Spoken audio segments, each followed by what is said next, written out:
নৈখন ভাগৰুৱা কবিতাৰ শিৰোনাম কবি অশোক ভৰালী তেখেতে বৰ সুন্দৰ কবিতা লিখে তেখেতৰ কবিতাৰ মাজলৈ আমি সকলো যাওঁ আহক কি লিখিছে ভাগৰুৱা নৈখনৰ কথা আমি চাওঁ নৈৰো ভাগৰ লাগে সকলোৰে ভাগৰ লাগে আমাৰ দৰে যেন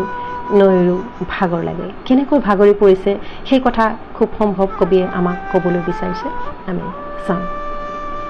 কবিতাৰ শিৰোনাম নৈখন ভাগৰুৱা কহুৱা বনত এতিয়া টুনি চৰাই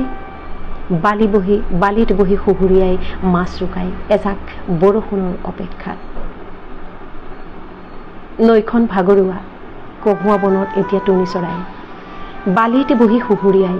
মাছ ৰুকাই এজাক বৰষুণৰ অপেক্ষাত দুবৰীয়ে প্ৰাণ পায় নিয়ৰৰ টোপালত শুকান হৃদয় জীপাল হৈ ৰৌদ্ৰ স্নান কৰে শুভ্ৰতাৰ লাহে লাহে পুৰত হৈ অহা ৰ'দত দহে নিশাৰ এন্ধাৰত জীপাল হোৱা হৃদয় এটোপকৈ নিয়ৰবোৰ শুকায়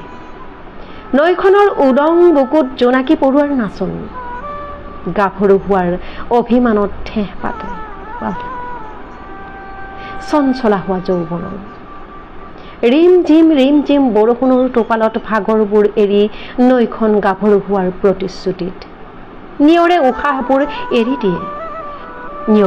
উশাহবোৰ এৰি দিয়ে যদিও হুমুনিয়াহবোৰে ঢুকি নেপায় নৈৰ গভীৰতা ইমান ধুনীয়া কবিতা সুন্দৰ কবিতা সাৰ্থক এটি কবিতা আজি সন্ধিয়ালৈ প্ৰেৰণ কৰিলে সকলোৱে ভাল পাইছে নিশ্চয় কবিতাটি কবিলৈ মঞ্চৰ তৰফৰ পৰা অশেষ ধন্যবাদ তথা কৃতজ্ঞতা জ্ঞাপন কৰিলোঁ আমি আশা ৰাখিম তেখেতৰ কলমেৰে ইয়াতকৈ সুন্দৰ কবিতাৰ যাতে সৃষ্টি হওক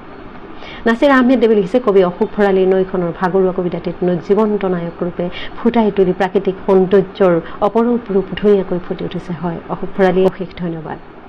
আপোনালৈ এটি ধুনীয়া কবিতা দিলে আমি একেবাৰে আপ্লুত হৈ পৰিছোঁ আপোনাৰ